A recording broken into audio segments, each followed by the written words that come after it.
aquí. Bueno, antes que nada quiero compartiros que estoy muy nervioso. No sé si daros las gracias por invitarme, porque yo normalmente trabajo con plantas y con animales y las personas no se me dan muy bien, pero bueno, voy a intentar hacer lo mejor que pueda. Y sí que es verdad que con el tiempo que tenemos, hablar de lo que es la rehidratación del paisaje es muy grande. Así que voy a proponer centraros en un tema porque creo que está al alcance de la mayoría de las personas que trabajan en el campo y que son las cubiertas vegetales, que como muy bien han dicho antes, no son la panacea máxima. Yo creo que tenemos una necesidad, a veces como sociedad, de buscar la solución definitiva. Y yo por lo menos no la he encontrado. De ahí la importancia de tener tiempo para observar los patrones naturales de nuestro lugar, donde hacemos nuestro trabajo. Entonces, yo identifico 3 retos que tenemos, no solo en la viticultura, sino también a nivel agrícola, en la producción agrícola. Y es una base muy sólida de un triángulo que dice que las 3 patas tienen que estar en equilibrio, es decir, la fertilidad de nuestros suelos, la superficie que trabajamos y finalmente el agua. Bueno, antes ya han expuesto en la primera conferencia unos datos bastante claros de lo que va a pasar en los próximos años. ¿Qué es lo que dice la ciencia acerca de, yo creo, la inestabilidad climática? Es decir, cada vez vamos a ver eventos meteorológicos más extremos y más recurrentes. Y eso es un súper reto, porque la agricultura del ser humano se ha desarrollado gracias a entender los patrones naturales del tiempo.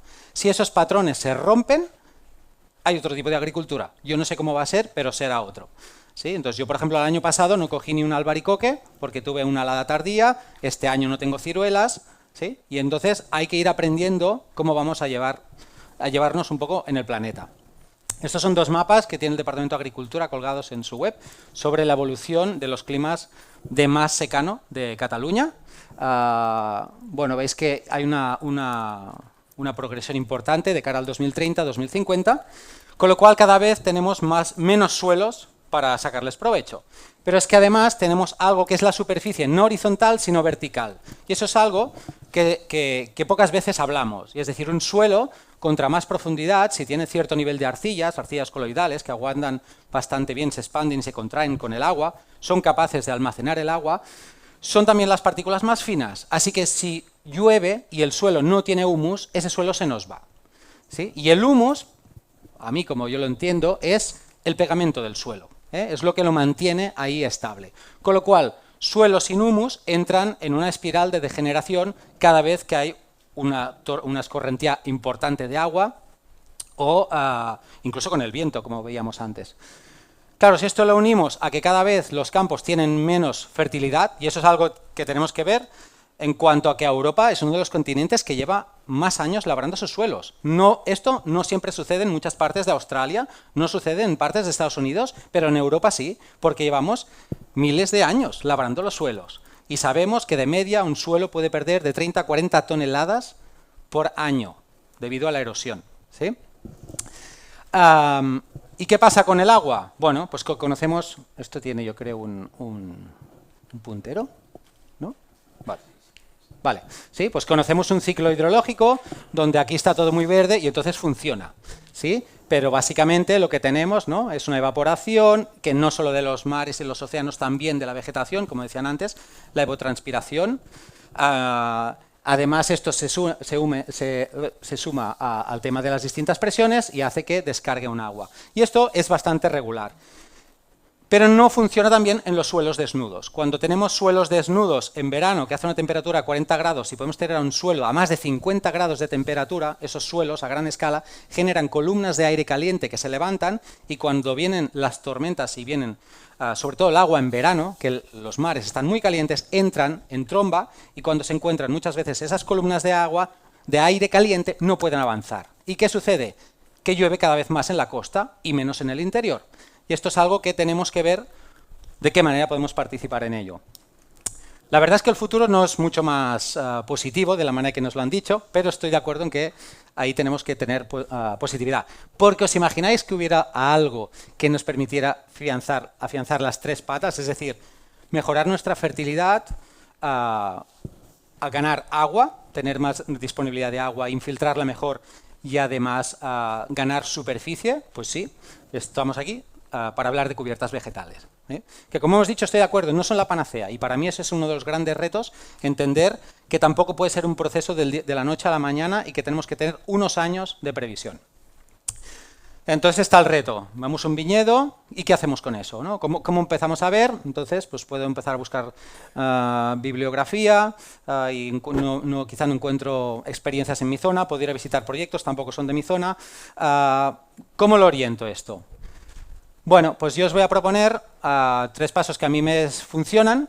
No sé si os van a funcionar, pero que tienen mucho que ver con la observación de los patrones naturales.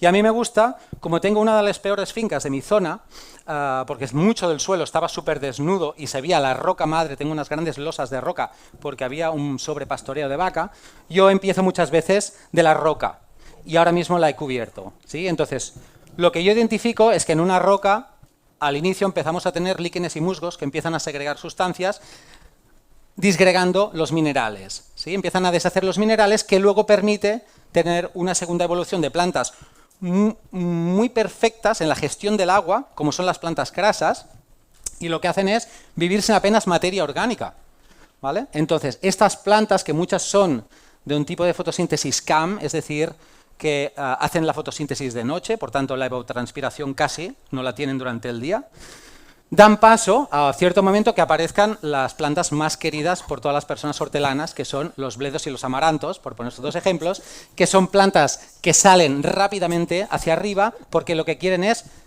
poner miles de semillas. ¿Y por qué querría una planta poner miles de semillas en un suelo? Bueno, porque lo que está haciendo la naturaleza es intentar cultivar su ganado, que es la microbiología. Antes hablando de las micorrizas, también estamos hablando pues, de las bacterias, de las levaduras, toda esta vida que vive bajo nuestro suelo. Y estas están intentando protegerlas del sol, porque esa microbiología no va a vivir directamente bajo el suelo.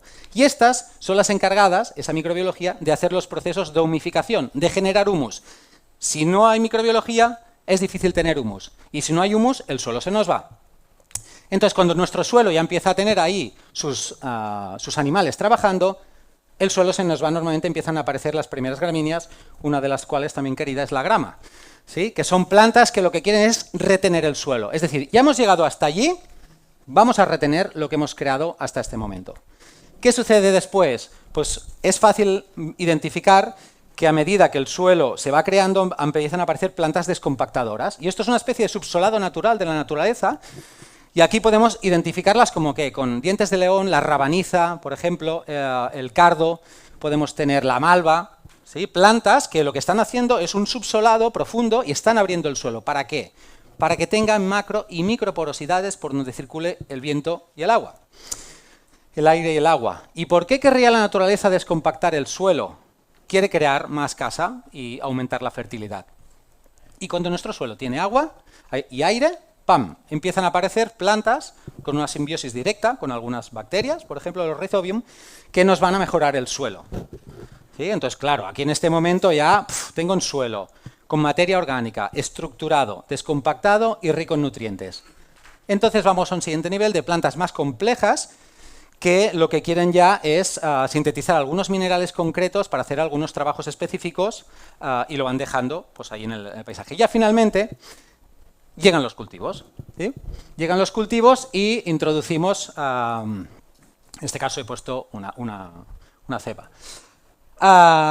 ¿Por qué pongo esto? Porque para mí es muy importante dedicarle tiempo a observar qué plantas están haciendo. Y antes que irnos a libros o fichas de tal, escoger la azada, sacar esas plantas y observar cómo es su sistema radicular. ¿Y qué nos está diciendo este suelo? ¿En qué paso evolutivo está? Porque sin este paso no podemos seleccionar qué cubierta vegetal queremos. Tenemos que intentar acelerar los procesos biológicos de nuestro suelo.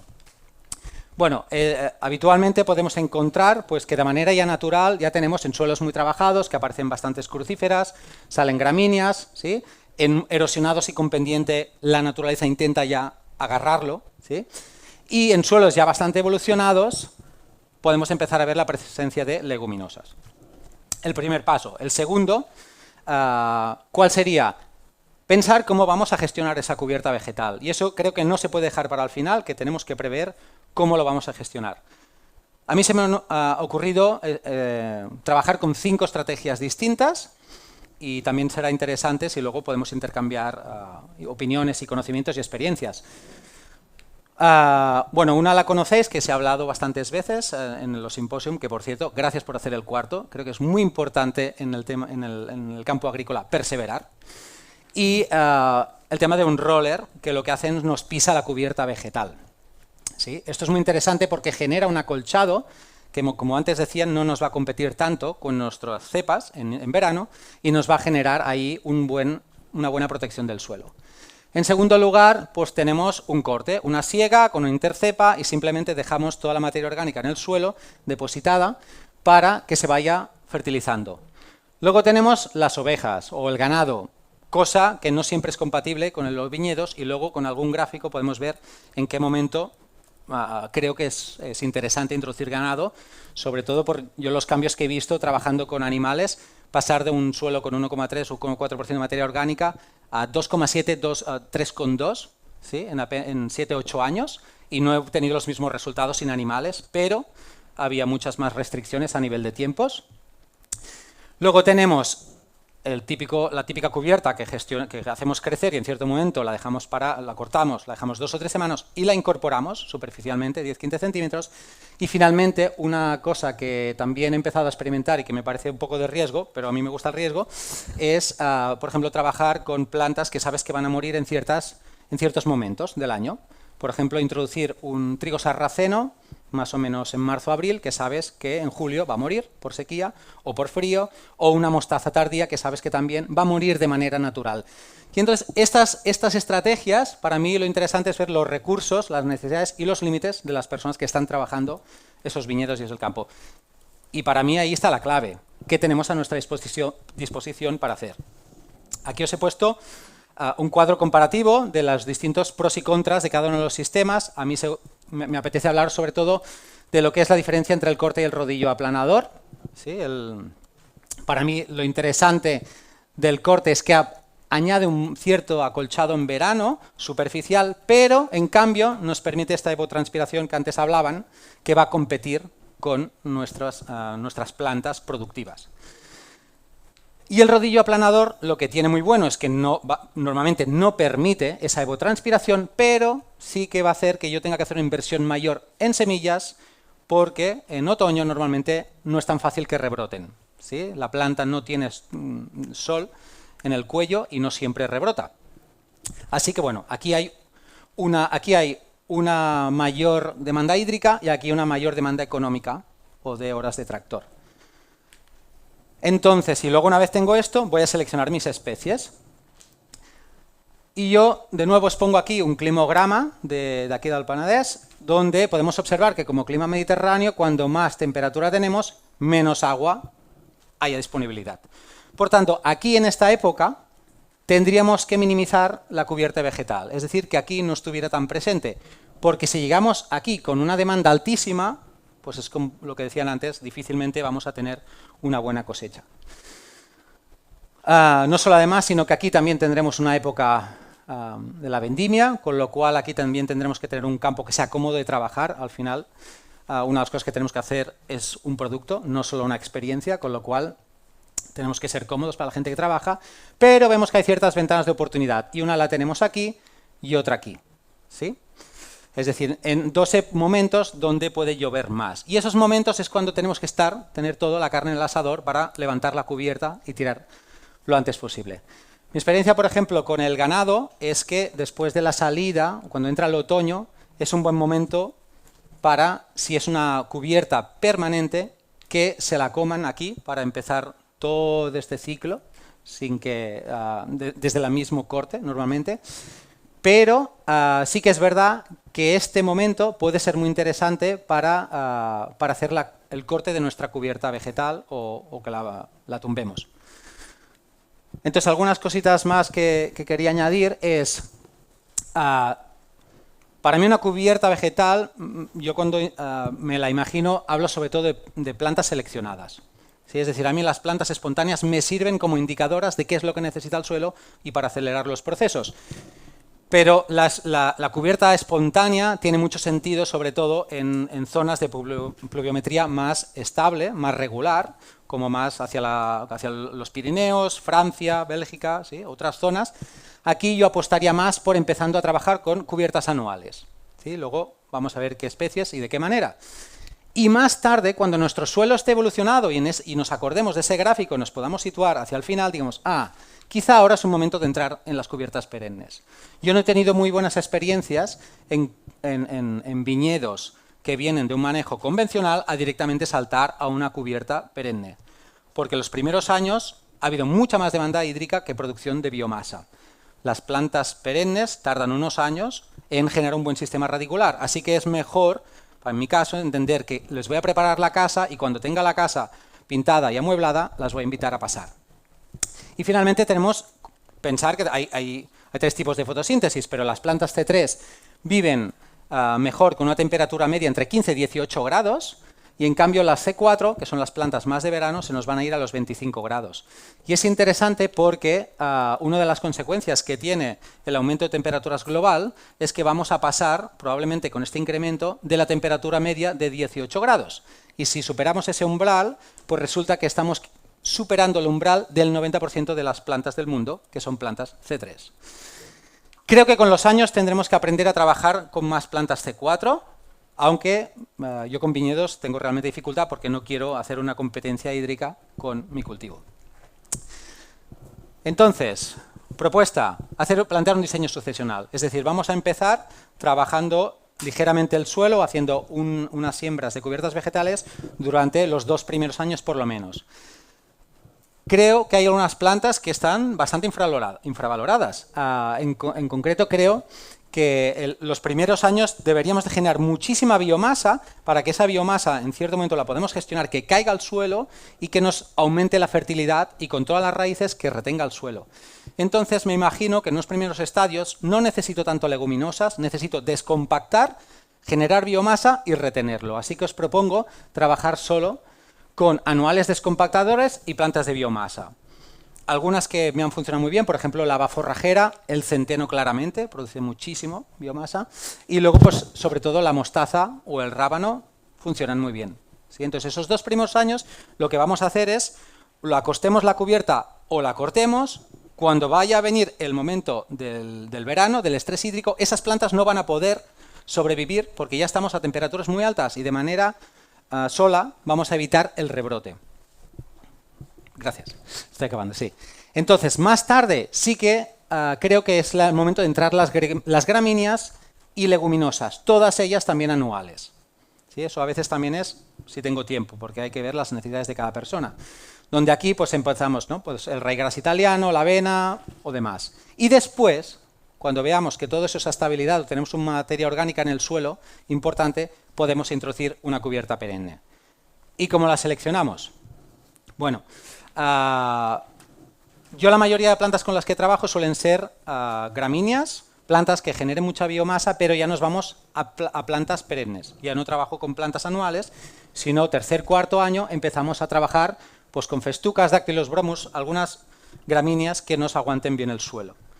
Leguminosas, pues ya las conocéis la mayoría. Sí que diría que, por ejemplo, poner atención en los tréboles.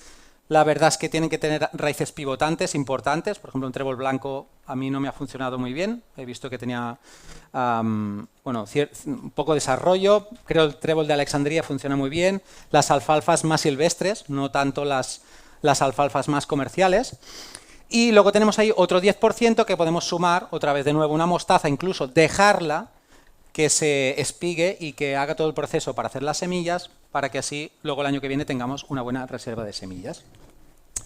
¿Y cuándo hay que cortarlas? Pues esa es una de las cosas, porque tenemos que vigilar en qué momento no queremos competencia con nuestros viñedos, pero es que además es imposible cortarlas en el mejor momento de mayor rendimiento para todas las especies. Cuando trabajamos con leguminosas sabemos que tener que cortar cuando la cubierta está en flor, cuando tenemos gramíneas, cuando empieza a agrandar el tallo en la base de la planta y finalmente las crucíferas cuando están en flor. Aquí tenemos que escoger. ¿Yo qué escogería? Pues me acordaría de cómo era la cubierta vegetal inicial, espontánea, intentaría hacer una siega para favorecer lo que nos estaban indicando esas plantas. ¿Sí? Así que también cada año yo puedo empezar a priorizar una u otra cosa. Y ya para terminar, pues bueno, es verdad que no hay que hacer religión, pero oye, la verdad es que también atrae bastante, porque las cubiertas vegetales tienen muchos beneficios. Para mí, claramente, la mejor infiltración del agua, evitar que perdamos esas arcillas y humus coloidales, el hecho de no tener cortezas con las arcillas compactadas, bueno, tienen muchísimos beneficios. Y bueno, y quería, pues eso, compartiros que mi sensación más en estos encuentros es, oye, tenemos el conocimiento, tenemos la tecnología, incluso empiezan a haber subvenciones que nos puedan ayudar a hacer esas inversiones, pues ahora lo que tenemos que hacernos es ponernos manos a la obra y intentar regenerar y reverdecer el paisaje otra vez, pero a una escala lo más grande posible. Y muchas gracias.